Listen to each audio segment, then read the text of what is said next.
Amén. Muchas gracias. Pues estamos en el capítulo 17 de Hechos. Y según el mapa que hemos visto del segundo viaje misionero, Pablo llega a Tesalónica, que fue el inicio del 17. Ahí sí hay sinagoga, a diferencia de Filipo, ¿verdad? Donde no hay sinagoga, no hay judíos, aparentemente porque los filipenses eran muy celosos y parece que no dejaban que los judíos se establecieran ahí, pues, con su religión. Pero en Tesalónica, un poquito más al norte, sí había sinagoga, entonces Pablo llega ahí. ¿Cómo se llama? Y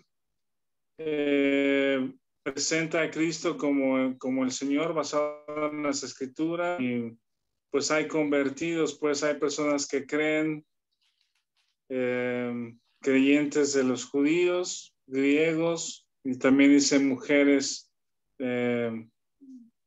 principales o nobles o personas destacadas, también se convertían, pero armaron una turba, buscaron a la persona que estaba hospedando a Pablo, que se llama Jasón.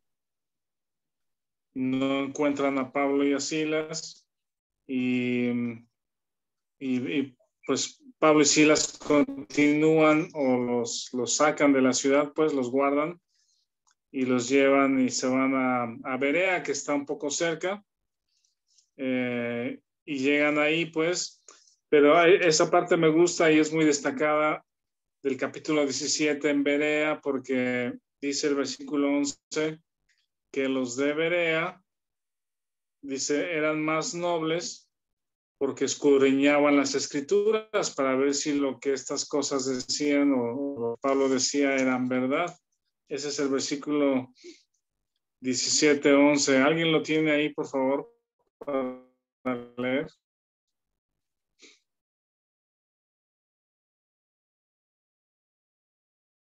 ¿Solo el 11, Rafa?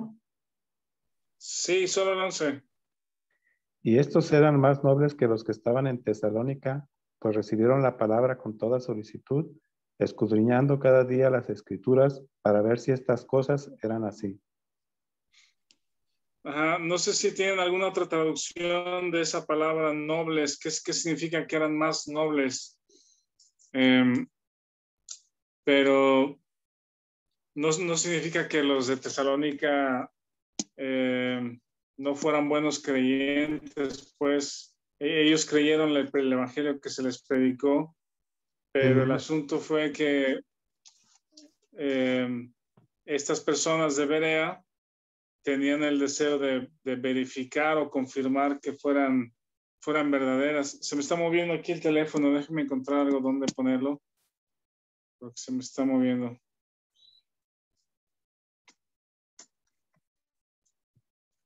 En NTV, Rafa, dice, los de Berea tenían una mentalidad más abierta que los de Tesalónica y escucharon con entusiasmo el mensaje de Pablo. Día tras día examinaban las escrituras para ver si Pablo y Silas enseñaban la verdad. Ajá, más, ¿cómo se dice? ¿Cómo decía ahí el texto, perdón? ¿Qué era más qué? Los de Berea tenían una mentalidad más abierta que los de Tesalónica. Mentalidad más abierta. Ok. ¿No tienen ahí algún otro comentario de eso?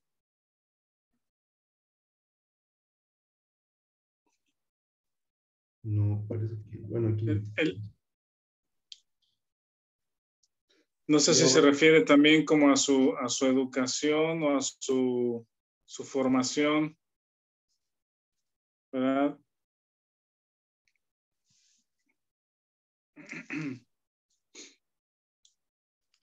Aquí en el inglés también hay una palabra que es, sí, algo así como mente más abierta, dice noble-minded. minded, como una mente más noble. Pero bueno, el que dice eugerestenoi. A ver, déjame buscar eso.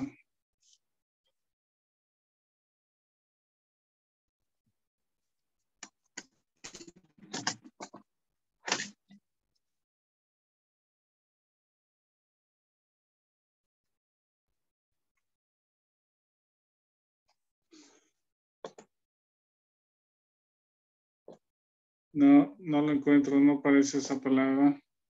No, es con eugenesteroi. Eugenesteroi. Eugenesteroi. Dice ahí que es noble, de alta categoría social, de nobles sentimientos.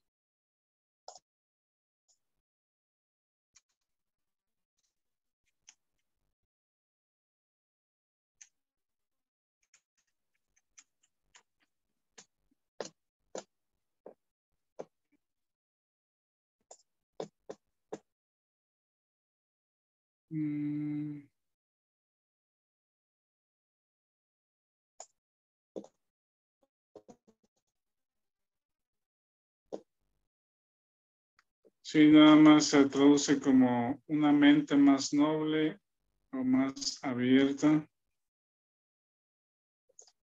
más nobles.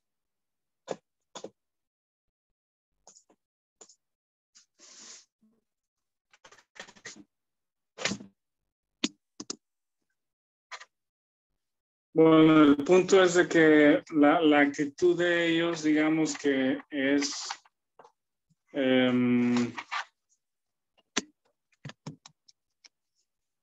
destacable porque, de hecho, usa la misma palabra en algunas traducciones que Jesús usa cuando les dice estudiar las escrituras porque a vosotros os parece que en ellas hay vida eterna. Y esa palabra es rascar, indagar, preguntar, ¿verdad? Entonces, esa actitud de los creyentes o ese deseo de saber más y verificar que la información que estamos recibiendo es verdadera. Entonces, eso es lo que destaca esa iglesia de Berea, pues que no creyeron así como que ciegamente por decir lo que Pablo decía, nada más por tener cierta reputación, decir, pues Pablo predica esto, ¿cómo se llama? Y creerlo sin ningún fundamento, pues como si fuera palabras al aire, pues, sino Pablo está, ¿cómo se llama? Estudiando con ellos o en la sinagoga abría las escrituras del Antiguo Testamento y con base en esas escrituras es que él llegaba a la conclusión después de decir, pues este es el Cristo al que yo les estoy predicando, este es Jesús el Cristo. Y entonces los de Berea, dice el texto, que escudriñaban diariamente las escrituras para ver si estas cosas eran así, para ver si lo que Pablo decía era así. Entonces, esa actitud es necesaria, pues, en medio de la iglesia. No solamente creer lo que alguien dice, porque lo dice con mucho entusiasmo, con mucha autoridad aparente, pues, o porque tiene una Biblia enfrente, o desde un púlpito está hablando bonito, o está hablando cosas. Eso realmente no es suficiente para creer, ¿verdad? Hay personas que hablan con mucha autoridad, con mucha seguridad, pero son cosas que no están verificadas o son cosas incorrectas. Entonces, la actitud de todos los creyentes en las iglesias es muy bien, recibo, escucho, estoy dispuesto para aprender, pero vamos a verificarlo, pues vamos a los textos, vamos a estudiar, vamos a escudriñar que lo que estamos escuchando es verdad. Entonces siempre es válido preguntar quién lo dijo, dónde está escrito, cómo llegaste a esa conclusión de interpretación, en fin. Y ahí llega, entonces se funda otra iglesia o nace otra pequeña iglesia. Bueno, no sé si pequeña, porque dice que muchos creyeron numerosos griegos, hombres y mujeres de distinción. Y después los de Tesalónica, dice el texto, cuando escucharon que Pablo había llegado a Berea, porque están ciudades muy cercanas, los de Tesalónica van a armar el escándalo a Berea, y también buscando a Pablo, armando una turba ahí. Y los hermanos cuidan a Pablo y lo llevan hasta Atenas. Entonces vemos como que el equipo de 4 personas que salió de Antioquía en el segundo viaje misionero, ¿verdad? Recordamos que fue Pablo, Silas, Lucas y Timoteo, o Timoteo y Lucas.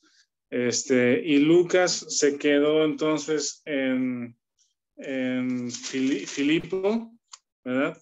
Dice Lucas, ellos se fueron y Lucas parece que se quedó ahí en Filipo para seguir enseñando a la iglesia, y después van Timoteo, Pablo y Silas hasta Tesalónica, Berea, y ahí en Berea se queda Silas y Timoteo. Timoteo y Silas se quedan en Berea y Pablo va solo hasta Atenas, y la instrucción de Pablo en Atenas es: vengan lo más pronto posible, ¿no? Acompáñenme, vengan pronto a Atenas. Esa fue la conclusión del versículo 17-15. El 17-15 dice: los que conducían a Pablo lo llevaron hasta Atenas, y después de recibir órdenes de que Silas y Timoteo se unieran a él lo más pronto posible, partieron. ¿Quieres poner otra vez el mapa, Vic, por favor?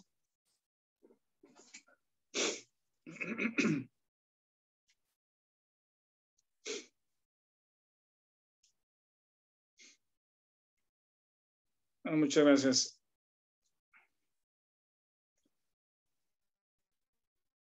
¿Esa qué región? Macedonia es lo que ahora es Turquía, ¿verdad? No, Asia, acá no está Troas, Éfeso, Listra, todo eso es Turquía, Capadocia, Antioquía. Acá Macedonia es Grecia. Macedonia ¿Tú es haces Grecia. parte de Grecia y de Macedonia? Sí.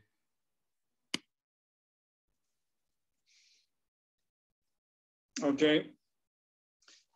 Aquí que vale la pena recordar un poquito, hacer mención, pues, hay mucho que hablar de historia, pues, de las conquistas de los imperios, pues, cómo fueron creciendo los imperios, pero en el Antiguo Testamento leemos y recordamos que los judíos, o más bien vamos a llamarles los israelitas en aquel momento, después de Salomón, ¿verdad? Las 12 tribus eran un solo reino bajo el rey Saúl, y después bajo el rey David y el rey Salomón. Es como que el esplendor del reino de Israel, ¿verdad? De una sola nación, 12 tribus juntas. Y después de Salomón viene una rebelión, una rebeldía de Jeroboam. El hijo de Salomón se llamó Boam, y Jeroboam, el opositor, ¿cómo se llama? Pues porque él hizo cosas que su padre Salomón no hubiera hecho, pues pidió consejo de los más jóvenes, en fin. Y entonces se separaron las 12 tribus, y se separaron el reino, se separó en 2 reinos, y por muchos años quedó, ¿cómo se llama? Registrado en el libro de las crónicas, de los reyes y crónicas. Ahí en la Biblia están esos 2 libros, de hecho son 4 libros, ¿verdad? Reyes, primer y segundo libro de Reyes, primero y segundo de Crónicas. Está el registro de esos tiempos, de los dos, el reino dividido en 2. Entonces, el reino del norte, con 10 tribus, se llamó el reino de Israel y su capital fue Samaria. Y al sur, el reino de Judá, con su capital en Jerusalén. Y a veces eran amigos, a veces eran enemigos, a veces estaban emparentados. ¿Cómo se llama? Se emparentaban de repente con los hijos o las hijas. Algunos reyes eran buenos en Judá. La mayoría de los reyes eran malos y muy malos y perversos. Y entonces, en ese tiempo crece en el norte lo que es Siria, ¿verdad? Y Siria viene y conquista al reino de, ¿no es cierto? Siria, perdón, es conquistado por Babilonia, ¿sí? Y luego Babilonia conquista al reino del sur, que es Jerusalén. Ya estoy aquí atropellándome, pero primero conquista el reino del norte en Samaria, ¿sí? Babilonia conquista al norte y después, eso fue en el 500 y tantos, y luego en el 700 y tantos quieren conquistar también Jerusalén y no pueden. Son, ¿cómo se llama? Son repelidos. Eventualmente conquistan también Jerusalén. Esos registros los tenemos en el libro de Lamentaciones y en el libro de Jeremías, ¿verdad? En el libro de Isaías. Y Babilonia se convierte en el imperio más poderoso de ese momento. Y ahí hay historias muy interesantes y se llevan cautivos a los israelitas a Babilonia. Allá en Babilonia, el reino de Babilonia después es conquistado por otro reino llamado los Medos Persas, ¿sí? Ahí tenemos los registros en el libro de Daniel. Y después se levanta un rey que se llama Ciro, y Ciro permite que los israelitas regresen a Judea o a la región de la cual habían sido tomados 70 años después. Ese es lo que se conoce como el cautiverio de los judíos o de los israelitas, y en diferentes momentos o expediciones o grupos regresan los judíos a Jerusalén a reconstruir. Una expedición la conduce Zorobabel, otra expedición la conduce Nehemías y otra la conduce, ¿cómo se llama? Ya se me fue el nombre. Nehemías, Zorobabel, ayúdame, Esdras, ajá. Esdras, ajá, y esos registros también los tenemos ahí en los libros que tienen sus nombres, Nehemías y Esdras. Restablecer, o sea, reconstruir el muro, repoblar, reconstruir el muro, restablecer el culto, pues, o la tradición, la instrucción de reconstruir el templo. Y en ese tiempo, después de los medos persas, llega el imperio griego, ¿verdad? Los griegos empiezan a crecer y esos restos de los griegos ya no lo encontramos en las escrituras, ya no está en la Biblia. Esas historias, pues hay un poco en los libros apócrifos que le llaman o que no son, o que son deuterocanónicos, que no están dentro del canon de las escrituras que tenemos, que pueden ser históricos, pero que no son inspirados, ¿sí? Y hablan acerca de esas rebeliones de los judíos contra los griegos. Pero entre el Antiguo Testamento nuestro y el Nuevo Testamento nuestro son 400 años de distancia, y en ese tiempo, en ese periodo de 400 años, es que surge el imperio griego, crece y conquista el imperio griego, ¿sí? Son 300, 400 años antes de Cristo, el imperio griego. Y también en ese periodo los romanos después conquistan a los griegos, y ya en el tiempo del Nuevo Testamento, de los 4 evangelios, o cuando llega Juan el Bautista, el imperio romano es el imperio más poderoso de ese momento. Aún así, aunque ya no están los griegos o el imperio griego prevaleciendo, pero todo lo que es el pensamiento, la filosofía, la escuela, el conocimiento, las matemáticas de los griegos, los dioses de los griegos, todavía permanecen, ¿sí? En el tiempo de Pablo. Y justamente cuando Pablo llega a esta ciudad de Atenas, es un escenario muy diferente a cuando se predicó el evangelio en Jerusalén, ¿verdad? De Jerusalén, religiosos judíos con sus antecedentes de conocer el Antiguo Testamento, el Dios del Antiguo Testamento, una cultura muy diferente. Toda esa región de Jerusalén y los judíos, el mundo de Atenas es completamente diferente. Ahí imperan ¿cómo se llama? Son politeístas, ¿verdad? Tienen cualquier cantidad de dioses, filósofos, todavía filosofías o pensamientos de la antigua Grecia, de 200, 300 años de Cristo, antes de Cristo, todavía permanecen las escuelas de esos pensadores, y ahorita vamos a mencionar un poco de eso. Entonces, en ese contexto, así a muy grandes rasgos, es que llega Pablo a Atenas. ¿Aquí tienen algún comentario, algo que agregar que ustedes conozcan de todo este contexto? En Macedonia, pues de ahí era Alejandro el Grande, ¿no? La capital está muy cerca ahí de Tesalónica. Y año 300 antes de Cristo, más o menos. Y también ahí cerca de Atenas también está el monte Olimpo, ¿no?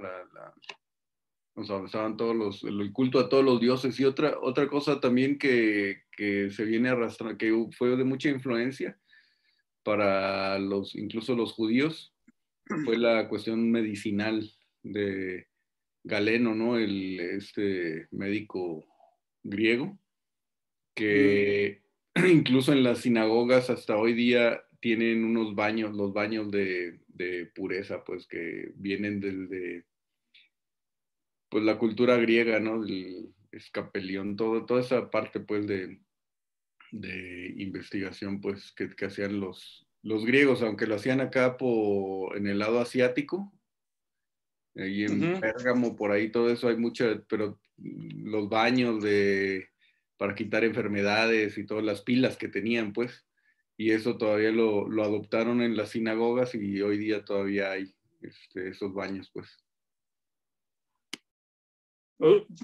Tú estuviste ahí en Atenas, visitaste varios lugares por ahí, ¿verdad? Sí, y también hay mucho culto o sea, una cuestión extremadamente sensual, ¿no? Sí. La cuestión sexual y todo, sí, es tremendo.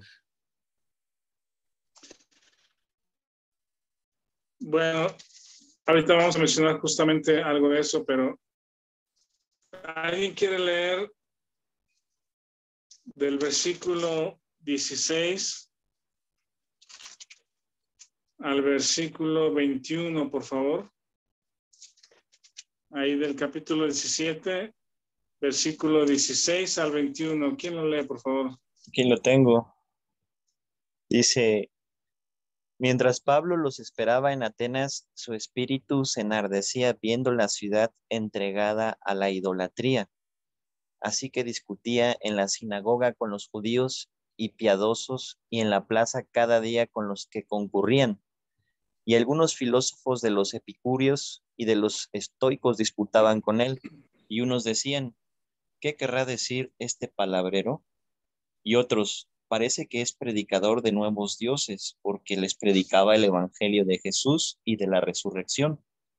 Y tomándole le trajeron al Areópago diciendo: ¿podremos saber ¿qué es esta nueva enseñanza de que hablas? Pues traes a nuestros oídos cosas extrañas. Queremos pues saber qué quiere decir esto, porque todos los atenienses y los extranjeros residentes ahí en ninguna otra cosa se interesaban sino en decir o en oír algo nuevo. Ajá, hasta ahí. Esto es muy interesante porque sí había una sinagoga en Atenas. Los judíos sí habían llegado hasta allá, logrando establecer pues un lugar de culto para su religión, pues como Dios del Antiguo Testamento, Jehová, pues. Y ahí entiendo en Atenas que no tuvieron problema los judíos para entrar o para establecerse ahí, porque ahí eran bienvenidos todos los dioses, ¿verdad? Y justamente eso es lo que dice Pablo cuando llega, dice, su espíritu se enardecía dentro de él al contemplar la ciudad llena de ídolos, ¿verdad? Esa es una de las primeras grandes diferencias entre los judíos y los griegos, pues en este caso los gentiles de Grecia o de Atenas, sí, que mientras los judíos solo creen en el único Dios, pues en el único Dios, creador de todas las cosas, Jehová, y lo adoran, digamos, los judíos no convertidos, de acuerdo a su tradición, guardando la ley, enseñando a Moisés, sí, pero es un solo Dios, pues, ¿verdad? Entonces, la forma en que hasta este momento Pablo y los apóstoles han predicado acerca de Jesucristo, sí, nace, digamos, de las escrituras del Antiguo Testamento, de un solo Dios creador que prometió un Mesías y que la historia del pueblo de Israel, los judíos la dominan, la conocen, es parte de su cultura. Y entonces Pablo les dice a los judíos en su predicación, este Mesías prometido en el Antiguo Testamento es el que yo les estoy anunciando y es Jesús, que murió y resucitó, y el perdón de pecados en él. Pero ahora los atenienses, Pablo llega, no tienen un Dios creador, ¿verdad? No sé si alguien tiene el número, debía haberlo estudiado más, pero ¿cuántos dioses tenían los griegos, pues, o cuántos dioses griegos podemos enlistarlos? Y, a ver, déjenme si podemos buscarlo aquí o alguien puede buscarlo allá.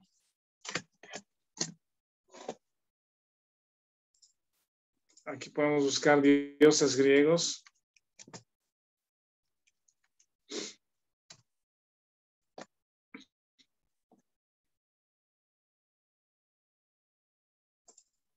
Aquí están algunos, por ejemplo, 1, 2, 3, 4. 3, 4, 5, 6, 7, 8, 9, 10, 11, 12, 13, 14. Aquí hay 14 de los que están enlistados. Y estos dioses, digamos, o los ídolos a los que la escritura se refiere, es mitología. Eso es lo que conocemos como mitología griega. Por ejemplo, aquí está la diosa Hera de la familia, la diosa Demeter de la agricultura, Hestia del hogar, Zeus, el dios rayo, Poseidón, el dios del mar, Hades, el dios del infierno, Dionisio, Hermes, el dios del comercio, Afrodita, la diosa del amor, el dios del fuego, el dios de la guerra, que es Ares. Eso es lo que estoy viendo también. Artemisa, la diosa de la casa. Apolo, el dios de la belleza. Atenea, la diosa de la sabiduría. Y ahí está la descripción en cualquiera de de las referencias que se puedan encontrar. ¿Alguien encontró por ahí algo más o no?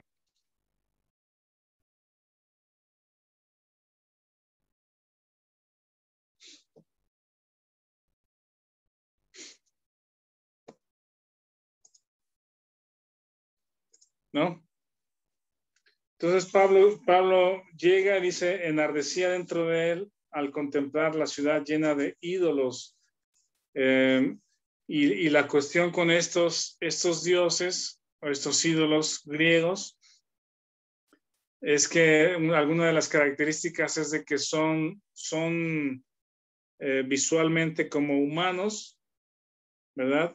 Pero con atribuciones superiores, con poderes o superpoderes o atribuciones, ¿cómo se llama? Superiores, pues que pueden volar, que pueden controlar el mar, la belleza, en fin. Afrodita es esa diosa que tiene de la fertilidad y el amor, pues, que está llena de pechos por todos lados. Entonces el versículo 17 dice, así que discutía en la sinagoga con los judíos y con los gentiles temerosos de Dios, y diariamente en la plaza con los que estuvieran presentes. Bueno, yo estoy leyendo la versión ahorita, la de las Américas, está un poquito diferente. Pero vean aquí en el versículo 18 dice, también disputaban con él algunos de los filósofos epicúreos y estoicos. Aquí también hay un antecedente, pues, de esta filosofía o filosofías griegas que les digo. Si indagan ahí o buscan en algún diccionario el epicureísmo, ¿sí? La persona que funda esta filosofía o este pensamiento es Epicuro, allá por el año, bueno, aquí está, 300 antes de Cristo, 307, y la definición del epicureísmo es un movimiento que abarca la búsqueda de una vida feliz mediante la búsqueda inteligente de placeres. Y aquí hay un término que le llaman ataraxia.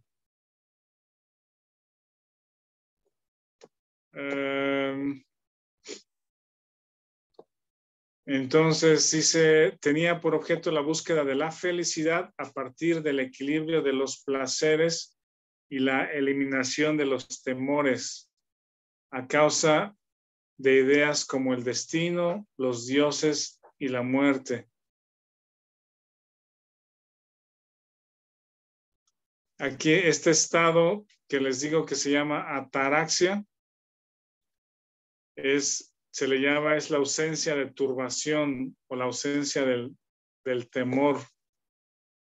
Entonces, algo de lo que decía Víctor de la sensualidad aquí,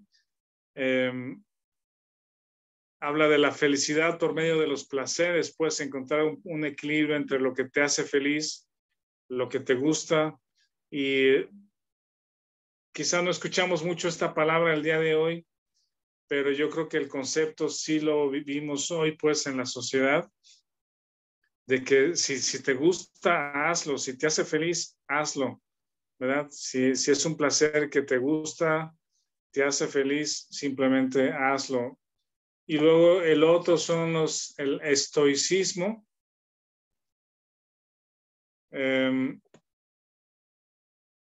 Este pensamiento, filosofía o escuela filosófica fue fundada por Zenón, también en el año 301. Y aquí esta palabra la usamos un poquito más en algún lenguaje así como que, ¿cómo se llama? En alguna plática de amigos, ¿no? De que cuando alguien permanece valiente ante una situación, dices, una actitud estoica, ¿no?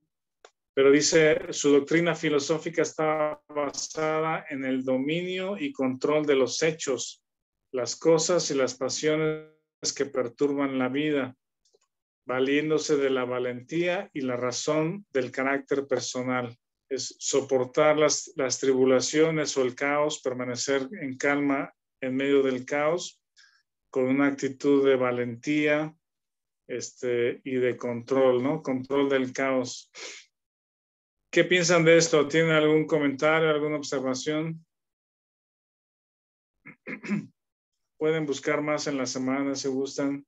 Son doctrinas muy, muy también encontradas, porque el epicureísmo es una forma de hedonismo, de que nada más piensan en el placer, en sí mismos, pues. Y el estoicismo, no, el estoicismo es busca la virtud, Okay. la responsabilidad sobre el impacto que tiene en los demás antes que en uno y cómo se refleja eso en uno mismo. Sin embargo, me parece que son filosofías, pues aún así centradas tratando de encontrar como el hilo negro sin ninguna explicación o motivación, tanto del por qué estamos aquí o un razonamiento de nuestra relación, por ejemplo, y muy especialmente con Dios. Sí, justamente pienso que estas filosofías están fundamentadas en la ausencia de Dios, o sea, del Dios verdadero y de Dios como creador, ¿verdad? Y ante la propagación o la presencia de muchos dioses, pues realmente no hay a quien darle cuentas. Entonces, el sentido de la vida hay que buscarlo uno mismo, pues, ¿verdad? De acuerdo. Y está muy bien tu comentario respecto a los placeres. Si eso te hace feliz, o sea, hazlo. Si eso te complementa y sientes que es bueno, hazlo. Lo que hemos estado comentando recientemente los domingos, quizás si ustedes tienen ahí algún Instagram o siguen a gente, pues no sé, que tienen cierta influencia o que tienen incluso negocios o cuestiones como nosotros estamos en medio de las cuestiones de alimentación saludable, por ejemplo, o nos siguen nutriólogos, nutriólogas y personas que están buscando la salud o una vida balanceada y todo eso. Hay mucha gente que publica cosas, pero acerca de la vida, pero la cuestión es de que está recientemente, yo pienso que tiene como un año, que el pensamiento que están compartiendo tiene que ver con amarse a sí mismo, ¿verdad?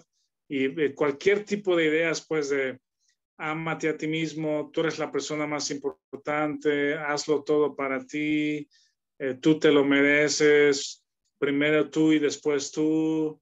Hay un montón de publicaciones y a veces algunas de ellas yo las grabo, pues les doy screenshot para tenerlas ahí presentes, porque creo que es un poco o es un mucho de este tipo de filosofía, como los epicúreos, pues, que es, si te da placer, hazlo y tú eres la persona más importante, ¿no?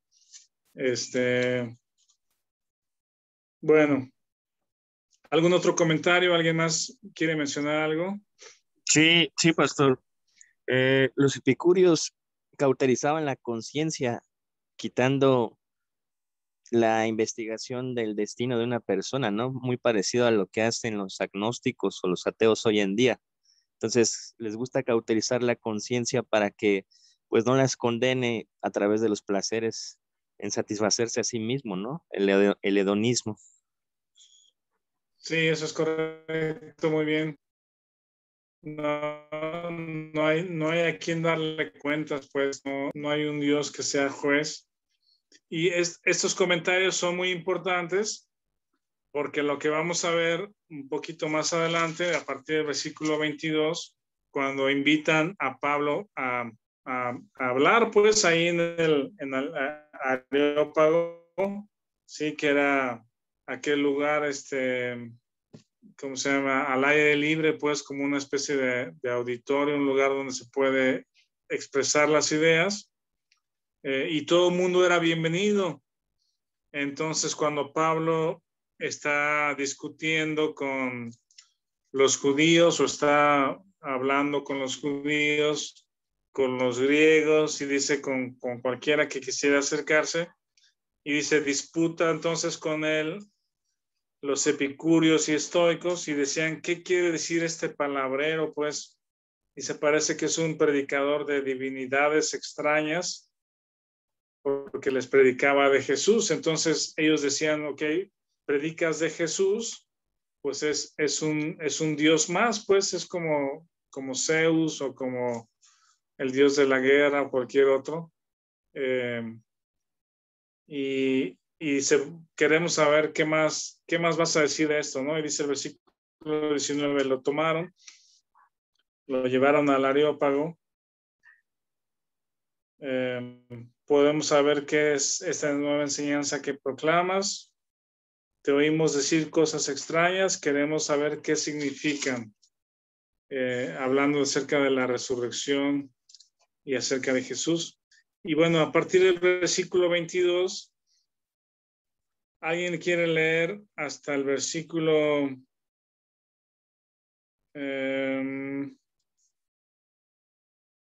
31? 22 al 31. ¿Alguien lo quiere leer, por favor? Y la idea de este ejercicio, pues, o de esta observación del 22 al 31 es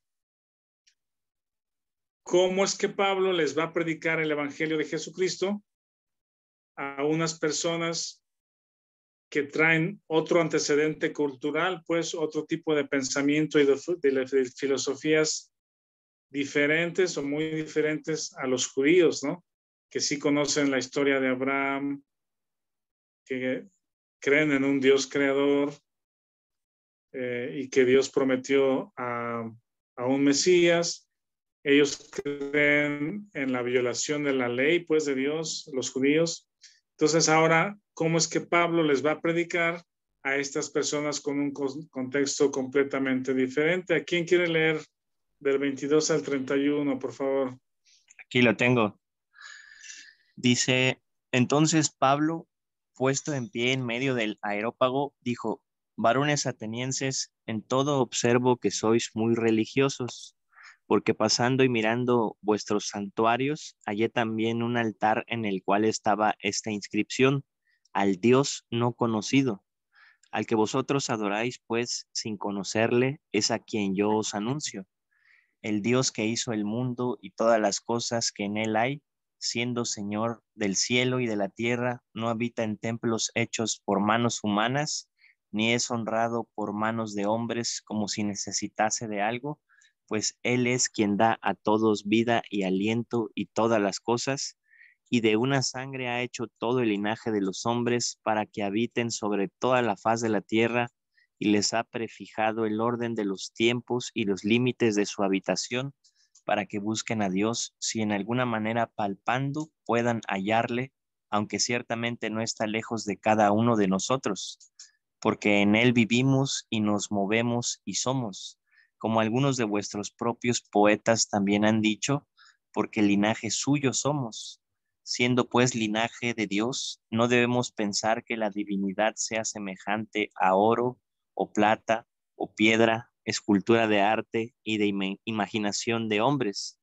Pero Dios, habiendo pasado por alto los tiempos de esta ignorancia, ahora manda a todos los hombres en todo lugar que se arrepientan, por cuanto ha establecido un día en el cual juzgará al mundo con justicia por aquel varón a quien designó, dando fe a todos con haberle levantado de los muertos.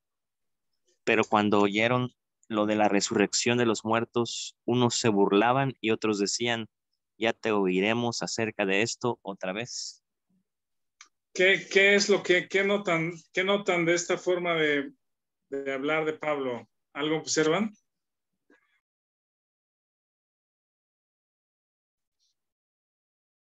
¿Qué camino de pensamiento lleva Pablo? ¿Qué cosas les menciona?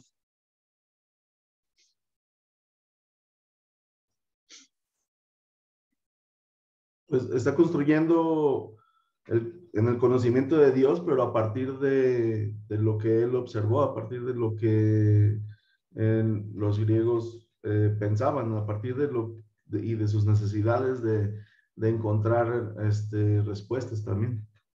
Ajá, está construyendo su argumento a partir de lo que los atenienses tienen ahí presentes, que son altares de dioses, ¿verdad? Sí.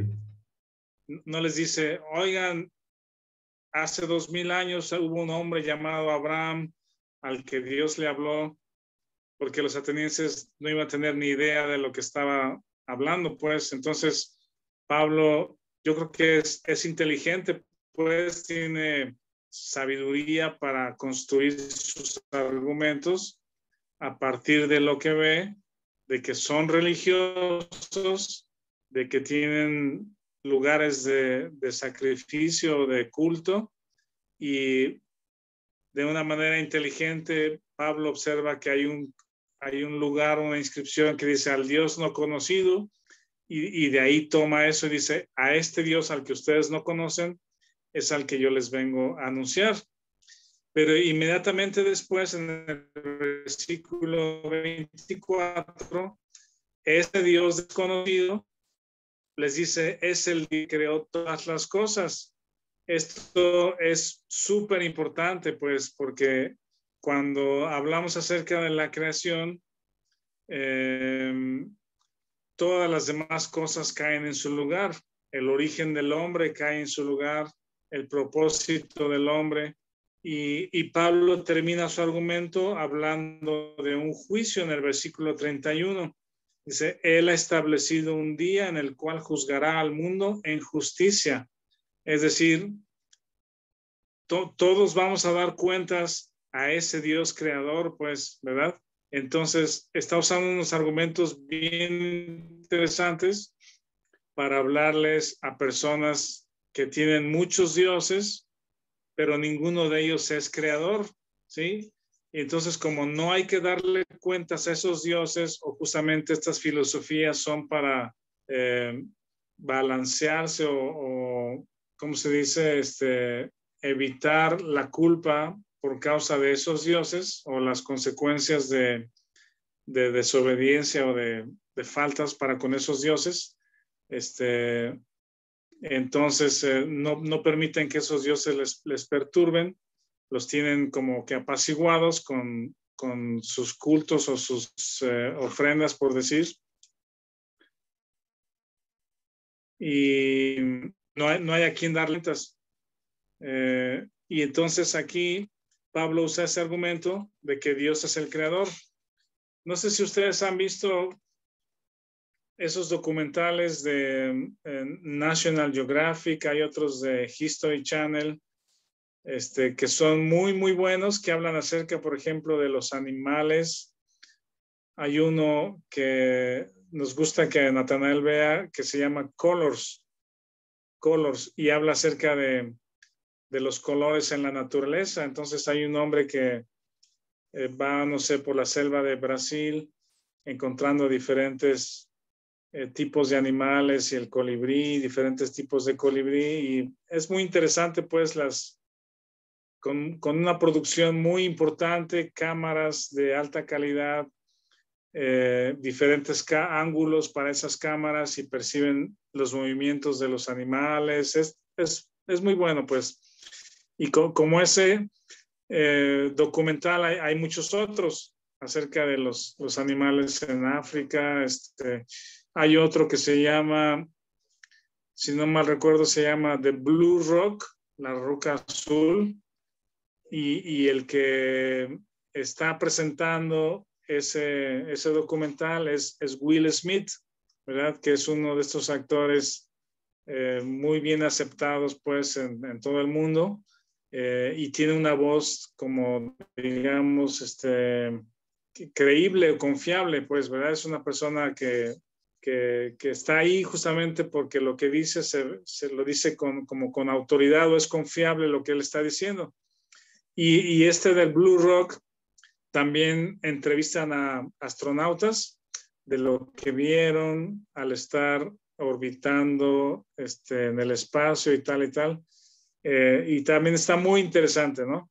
El problema de muchos de ellos, si no es que todos esos documentales, es que ninguno de ellos te va a decir que el origen de las cosas es el único Dios creador, ¿sí? Ninguno lo va a decir, ningún programa de History Channel, ni ¿cómo se llama el otro? National Geographic o cualquier otro, que habla acerca de la naturaleza, la creación, los planetas. Ninguno va a mencionar que hay un Dios creador, sino siempre la referencia del origen del ser humano va a ser los millones de años, y te van a decir, hace 50 millones de años sucedió esto y las rocas en el espacio chocaron y se hicieron una roca más grande y pasaron 1000 años y entonces atrajeron a más rocas, según ese documental de Will Smith. Sí, les invito a que los vean, pues, que busquen uno que otro, porque hay cosas muy rescatables, pero el asunto es de que todos los argumentos lo están construyendo sobre un argumento falso, que es el origen del ser humano y el origen de las cosas. Y cuando quitas de la historia del ser humano el libro de Génesis o la historia de la creación, entonces el centro del pensamiento y de la conducta del ser humano es el hombre mismo. La medida de todo es el hombre. Entonces no hay que darle cuentas a nadie sobre las cosas que tú haces. Si te place hacerlo, si te satisface hacerlo, simplemente sé feliz. Tú eres la persona más importante del mundo y haz lo que te haga feliz. Entonces, yo creo que por esa importante razón, Pablo, al hablarle a los atenienses de ese Dios desconocido, les dice en el versículo 24, el Dios que hizo el mundo y todo lo que en él hay, y él es el Señor del cielo y de la tierra, y él no mora en templos hechos por manos humanas.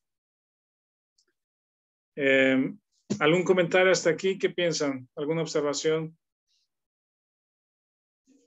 También de una forma, en el amor de Cristo les exhorta a la idolatría, ¿no? Se parece mucho a lo que dice Jeremías 10.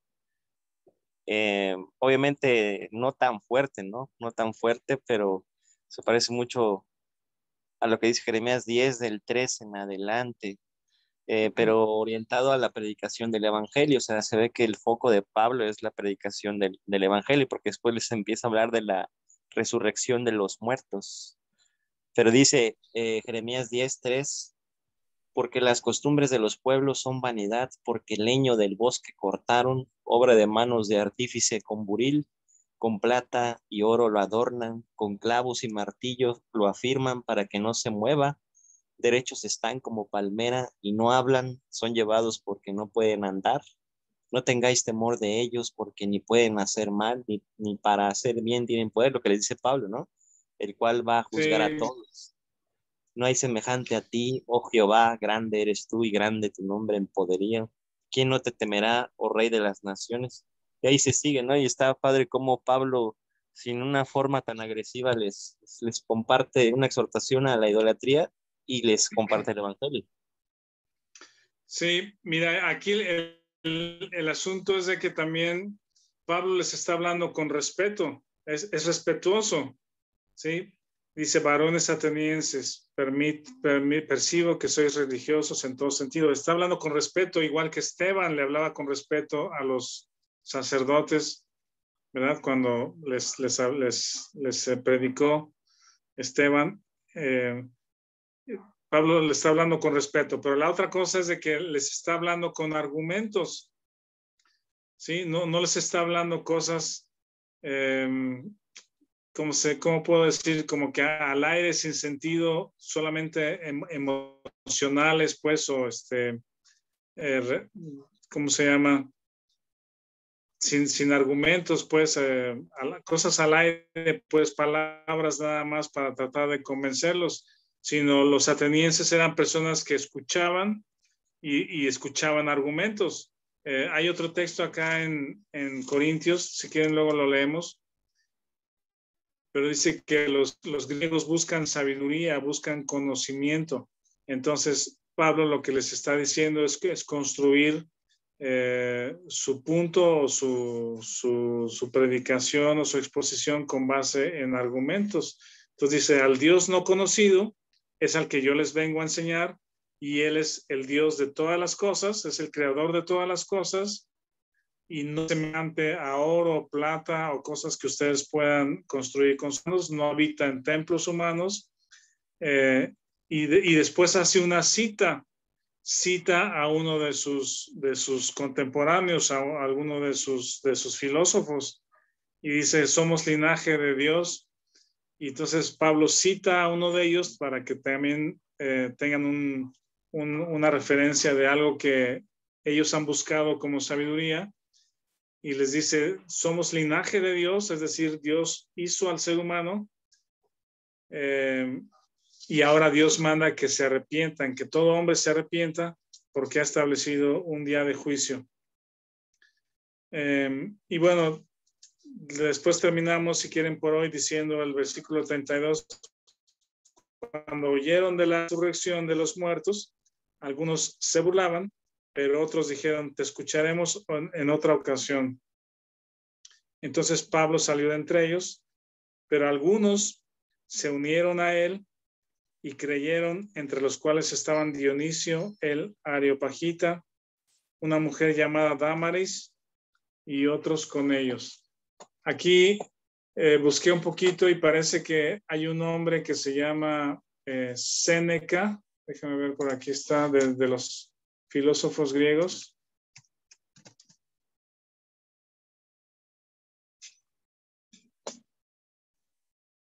Séneca. Era un filósofo, político, orador.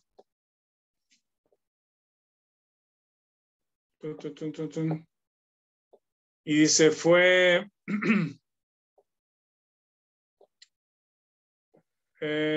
senador y cónsul durante los gobiernos de Tiberio, Calígula, Claudio y Nerón, además de tutor y consejero del emperador Nerón. Su papel de tutor durante la infancia de Nerón. Este es un filósofo romano. Fue intelectual y político, orador. Mi punto es de que él vivió entre el año 4 antes de Cristo y el 65 después de Cristo. Y dice, como escritor, Séneca pasó a la historia como uno de los máximos representantes del estoicismo. Entonces, Séneca, romano, representaba o era una persona que seguía esta filosofía que leímos aquí de los griegos, del estoicismo. Es un máximo representante de ellos y sobre eso escribía. Entonces, la parte interesante también es de que es contemporáneo de Pablo. Séneca es contemporáneo de Pablo. No sé si andaría aquí en Atenas, es poco probable por ser romano, que estaba como más de cerca allá en Roma con el emperador o los emperadores, pero es contemporáneo de Pablo. No sé si en algún momento se habrá cruzado o tenido algún debate, en fin. Pero son cosas interesantes, pues, ahí de cuestiones de fechas y de personajes. Muy bien, si quieren, aquí dejamos por hoy, Vic. Muchas gracias a todos por su atención, por el tiempo. Gusto en saludarles a todos. Gracias, pastor.